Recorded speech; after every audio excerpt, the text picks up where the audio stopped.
I would have lots of things to say about youth in Africa and young people, and certainly in relation to youth employment. I think, in fact, what often we mean is not strictly just youth employment, but we know that to give youth the opportunity of employment is it's an important part of incorporating youth in the development processes of our countries.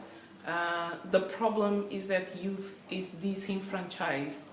As someone has said, youth in Africa, especially in sub-Saharan Africa, but in Africa in general, is in a state of waithood.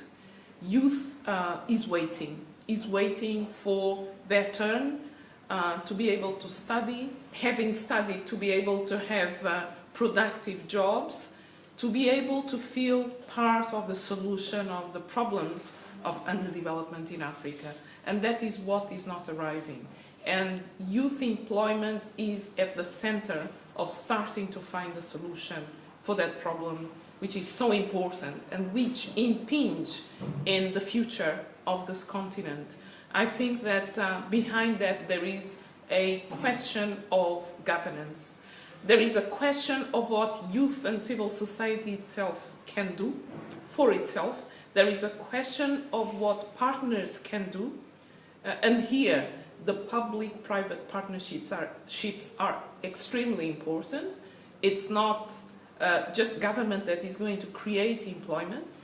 Government establishes the frameworks, the legal frameworks for employment, for access to education for all, for access to health for all, for vocational training.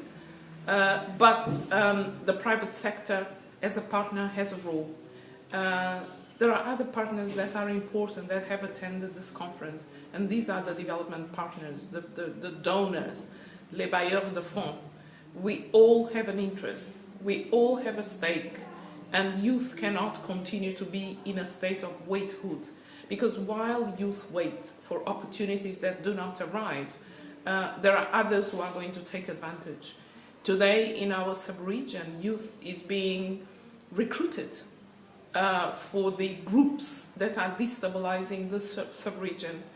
And they are being recruited because they have the time to sit and think about their situation. They are being recruited because they don't feel as part of the society. They feel marginalized and put aside.